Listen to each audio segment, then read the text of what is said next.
Ayan, so good day mga ka-farmlat, new property po ulit tayo ngayon. Ayan, so ang sukat po ng property is 1.5 hectare and then ang location po nito is Tagkawayan, Quezon. Bali ito mga ka-farmlat yung kalsada niya and then pasok po dito ang per wheels, even sedan. Ayan, Vios, pasok din sa property, So pasok naman po yan, may part siya na off-road pero cemented naman na po ang unahan nito, So estimate po natin is 15% lang po yung rough road niya, Ayan, so yun mga ka-farmlat, bali papasokin natin yung property. So mula sa kalsada mga ka-farmlat, estimate po natin is 80 meters lang, So ayun na yung property, ay mga lang mga ka-farmlat, mga I think it's 50 meters. So ayun lang po yung boundaries itong part na to. So it's almost 50 meters lang po mula kalsada, And then ito lang po yung barangay road. Nandito ba yung barangay road, yung barangay hall. So likod lang po nito yung barangay hall mga ka-farmlat, and then yan, so may kapitbahay na rin tayo. Bali lakarin natin mga ka-farmlat. So dito lang tayo dadaan. Pero ito po yung property. And so dito lang tayo dadaan. And so pasok naman po ang sasakyan sa property mga ka-farmlat kasi may right of way naman po ito na pasok ang sasakyan, Ayan. So sabi ng locator natin, willing naman daw pong bigyan ng right of way kasi kamag-anakan pa rin yung nagbebenta. Ayan. So Daan Paragos. Ayan, bali may bakat po ng daan dito. So Daan Paragos po ito, kung familiar po kayo. So doon po sinasakay yung mga product na galing sa property para ilabas po sa tabing kalsada, So yung Paragos mga ka-farmlat ay sinasabit yan sa kalabaw. Ayan, so para hindi po nila pasanin o buhatin yung like nyog papunta sa labas, ay sinasakay po nila sa Paragos. Ayan, so maganda po ito mga ka-farmlat, flatland. Ayan, so yung nakikita nyo ay sakop na po ng property, Ganda po nito at presko mahangin. Ayan, so yun bali mga ka-farmlat, ay ito na po yung boundaries niya. Yung Madre Cacao na yan, papantayan sa tinatayuan ko. So ito na po yung sakop ng property. And then patapyas po siya dito, So itong tubigan na to, ito ko yung tubigan, dala pa, itong tubigan, dala, okay. So tatapyas po yan dyan mga ka-farmlat. So ilang pitak yung nasakop niya yung tubigan? Ilang pitak? Dalawa. Bali may dalawang tubigan po na nasakop yan mga ka-farmlat. And then the rest, ito na po yung kalawakan ng property, So flatland po ito. Nakakatawa, napakaganda at napaka-presko po dito. Kasi sa harap ay open area, Kaya yung hangin papasok sa property. Ang ganda, and makikita nyo po sa puno ng nyog kung gaano kahangin dito sa property. And grabe, sarap. Napaka-presko po ng area na to. Mga ka-farmlat, sa mga kababayan natin dyan na OFW, so naghahanap ng small cat, ayan, so 1.5 hectare po ito. And napakaganda po nito mga ka-farmlat. And bali yung nakikita nyo sa video mga ka-farmlat, so ito na po yung sakop ng property. Ayan, so flatland po ito. It's almost 90% flatland po yung property, So wala po akong nakikita ang burol. Bali pantayin po ito. Ayan, nyugan siya. Ayan, so may puno ng langka. And then kalimitan po niya ay nyog at saging. Ayan. So nyog, kagandahan po ang nyog dito mga ka-farmlat. Halos kababaan pa at pantay-pantayan tanim, So sa kuryente mga ka-farmlat, malinya po ng kuryente sa lugar. And then sa tubig naman po, so sa deep well ay hindi pa pasok to ng deep well kasi yung property is for farm. Pwede natin gawin deep well tuloy, nawasa. So sa ngayon hindi pa po abot ng nawasa yung property. Ang pwede natin gawin ay deep well, And so nagkamali tayo sa part na yun. So yan, sagingan po itong part na to. Ayan, nakikita mo na yun mga ka-farmlat, yung kalawakan niya. So ito na po yung loob ng property. Ganda, halos 90% flatland po yung property. Sa nyog mga ka-farmlat, pag puno ang isang hektarya ng nyog, ay nag-aaround po yan ng 200 to 250. Ang mga 250 to 300 ka puno ng nyog pag puno. So puno naman po ito, at kung nakikita nyo saging mga ka-farmlat, nasa pagitan lang po yan, So 1.5 hectare po ito, estimate po natin is 300 ka puno ng nyog. More or less mga ka-farmlat, 250 more or less, kasi may nasakop siya na raised land. So possible po may kalahating hektarya to o wala pa. Yan. So 2 pitak po yung nasakop niya. Yan, napaka ganda po nito. Lakarin natin. So abot saan niya kuya? Sige, laharin natin. Si kuya yung may-ari. Kapatid. Kapatid po kayo na may-ari. Tatawag lang ako din ng pangalan ng mga kapatid na may-ari po. Okay. Ano po ba ang titulo nito? Kabuuan pa? Ay, walay na wari ko ng titulo. Okay. Sige, so mamaya mga ka-farmlat, check natin yung title niya. So nauna lang natin puntahan yung property. Pero ang sukat po nito, sabi ng locator natin is 1.5 hectare ano. So mamaya i-clear natin 'yan. Ayan. Yan, may mangga. So may mangga din po sa loob ng property. Ayan. Napakaganda po ng part na 'yan mga ka-farmlat. So puno ng nyog. Ayan, bali dito po tayo galing kanina. Ikot ko lang. Yan. So, yan yung bahay. So, doon po tayo nagmula. Ayan, nandito sa sasakyan natin. Yan. So, ang ganda. Malinis po itong property na to. Yung nakikita mo ang damo na yun mga ka-farmland. So, mabilis lang po yan. Ayan, mabilis lang kawan. Yan, location po nito ay Tagkawayan, Quezon. Ano? So, ang Tagkawayan, Quezon mga ka-farmland ay develop na rin. Ayan yung Madre Cacao. So, yan yung boundary. Ayan. So, yan mga ka-farmlat. Ito po yung boundaries niya. Ayan yung Madre Cacao na yan. So, papantay po yan doon sa itinuro ko kanina. Ano? Yun ang pantay niya. Ano? Doon sa may kantong inang inanihang yan. Yung ginapasang yan. Ito yung walang tanim. Yun yung dala. Ha? Yung walang tanim. Yun yung dala natin. Ginapasa lang kapon lang yan. Okay. So, yun mga ka-farmlat. So, ito po mapapansin mo. Yung may tanim, ayan, sa kabilang property po yan. And then, yung kagapas lang po, ka-harvest lang na palay. So, yan po yung sakop ng property, ano. So, naandyan po yung isang moon niya. And then, naandun yung pangalawa, ano, sa may kanto na yan. Ayan, yung kanto na yun, dito naman po ang katapat. Ayan. Ito, Madre Cacao dito. Ayan, so, napaka ganda, no? So, balik ko lang mga ka-farmlat. Ang Tagkawayan, Quezon po ay develop na rin. So, may McDo na dyan. And then, ang good thing po dito mga ka-farmlat, ang Tagkawayan, Quezon po ay isa sa magbe-benefits ng project ng TR5. So, expressway po yan ng Manila going to Bicol. Ano? So, yung TR4 mga ka-farmlat ay dadaan yan ng Laguna, Batangas, Chaong, Lucena. Ano? So, yung TR5 naman mga ka-farmlat, so, yan po yung dadaan ng Gumaca, Lucena, Gumaca, Ginyangan, and then yun na po Tagkawayan, Quezon, natatagos ng Labo at Albay, Sorsogon, ano. So napakaganda po.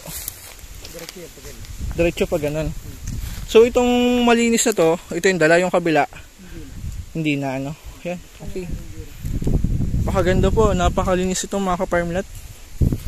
Kung makikita nyo, napakaganda at napakagandang investment din po nito, ano. So ngayon nag-update ang municipal ay nasa 105 na po ang per square meter dito. Ayan, so pati ako nagulat din. Ayan, napaka ganda, puno ng flatland. Ayan, tamang-tama po ito sa oldies kung retirement plan ang hanap mo. Kahit may edad ka na or 60 plus, 80, so pwede po ito sa property, ano, kasi pagbaba mo ng property, pagbaba mo ng sasakyan, property na, and then wala po itong mataas na part na lalakaran, no? So pantayin po ito. Ayan, napakaganda po talaga ito mga ka-farmland. Hindi siya sinasabi ko lang, ano. Ayan, flat na flat po ito. May puno rin siya ng mahogany. Ayan, so sa ngayon bihira po makakita ng pantayan dito na part. Kalimitan yung iba may slope. So ito flat na flat po talaga yung property, ano. So yan mga ka-farmland, bali yung boundaries ng mga nyugan. Yan yung palagi kong sinasabi na pwede natin yung taniman ng santol, lansones, rambutan, kakao. Ayan. So marami tayong pwedeng gawin sa property, ano. Ayan, kung mahilig ka magtanim, tamang-tama din po ito mga ka-farmlat. Napaka ganda. Pantayin po ito. Ayan. So yun, may bahay ito. Lakarin lang natin yung boundaries niya. So yung madam mo kuya sa kabila na yun, ano yung malinis sa atin? Okay. Ayan. Oo, yan. Yung malinis na yan. Ganda. Nakakailang harvest po dito ng nyug? Hindi na. Pag minsan ay Ilang buo po? Nakaka 2,000. Oh, marami na rin. So, ayan yung boundaries niya mga ka-farmlat. Ang ganda pa ang kanto yan. Parang pa kanto. Hanggang dun pa, no? Sa dulo na yun. O, itong malinis mga kaparmlet ay Itong masukal sa upo ng property. Ito. Dala pa yan. may isang yun. Okay, maganda. Wala kang kakaligawan. Yun mga kaparmlet, wala kang kakaligawan dito sa property kasi yung malinis ay sa atin.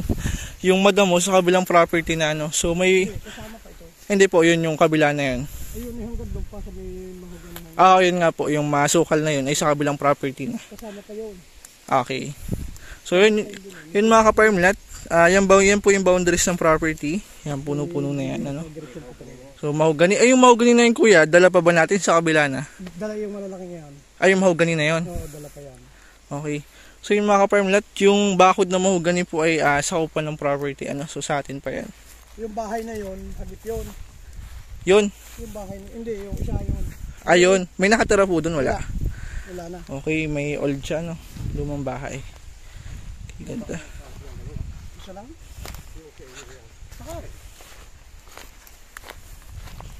Okay, so dito ulit tayo lalabas. Dyan na po ba? Ha? Sige lang po, i-ano ko lang yung harap niya. I-video ko lang. Okay. Ganda. So ito po yung ambience mga kaparmlet pag nasa property ka. Ayan, napakaganda at nakakatawa dito mga kaparmlet. At sobrang nakaka-relax kasi tahimik. Ayan, halos wala kang maririnig na ingay ng sasakyan.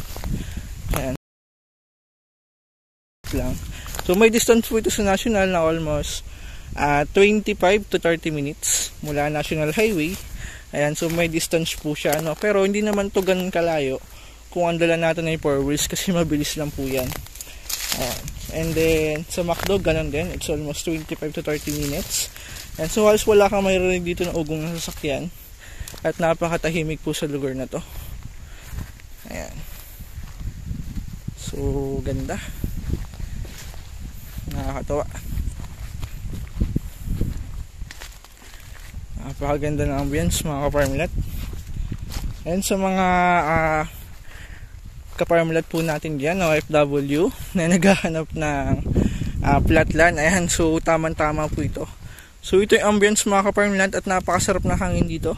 Pero yan, yung may tanim na yan ay hindi na po sakop ng property, ano. So ito lang pong bagong harvest na to. So yan po yung dala natin. Ayan, sarap, ganda ng ambience, sarap sa mata. Ayan, so iikot ko lang po ulit ng isang beses dito sa property. Ayan, so ito po yung property mga kaparmlet, ano. Ayan, almost platted po yun. Ang kagandahan dito ay kitang kita mo yung bawat kanto ng property mo, ano. Kahit saan ka tumayo ay kita mo yung kanto o boundaries ng property mo kasi pantayin po yung lupa niya. And then sa baha mga kaparmlet, no, hindi naman po ganun kadelikado dito sa baha kasi wala naman pong history ng baha dito. And then mataas na part din po itong property na to, so medyo pantay lang pero mataas na part din po ito. Ayan, so ganda. Ayan. Ayan mga kaparmlet, kung interested ka, i-message mo lang ako sa Viber, WhatsApp. Ayan, so sasagot naman tayo, ano. Ayan mga kaparmlet, bali ito yung rice land. And then ito po yung isang muhon. Babaybay po yan dito mga kaparmlet. And then may nasakop po siya na bahay. Dalawang bahay po yung nasakop niya, na yung isa ay wala na pong nakatira. And then yung isa ang nakatira po ay si Sir. Bali yung kapatid po ng seller, ano, kapatid po na nagbebenta. Ayan. So kuya, willing ka naman pong umalis if ever, o i-repair na lang natin, ano, kung sakali man na may makagusto, di ikaw na rin yung tatao, ano, kasi nandito ka na. May usap na po ba kayo ng kapatid mo?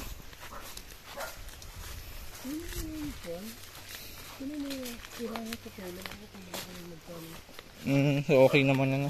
Yan. Okay naman po. Okay, so ito yung bahay, ano. Ayan, so ito po yung bahay na kasakop niya, nakasakop ng property. Ayan, nagbibilad sila ngayon ng palay. So yun mga kaparmlet, may ilang kwarto nito kuya? Dalawa. Ayan, hindi natin papasukin, ano. So bali may dalawang kwarto itong mga kaparmlet. Ayan, so pwede naman natin itong i-renovate or i-develop ulit. Pwede natin yung gawing dagdagan ng isa pa, ano. So pwede natin gawa ng second floor bahay na to. Ayan, so napakaganda. Yan, so pasok po ang sasakyan dito mga kaparmlet sa part na to kasi flat naman po yung daan niya. Yan, bali ito po yung sakop na bahay. dito sa property, ano. Ayan, so halos sagingan po ito. May kakao, and then yun mga ka-farm lot, kalakihan na po ng mahogany nito. Ayan, so laki na ng mahogany niya. Ayan, may CR na rin po dito. Ayan, ganda. Okay.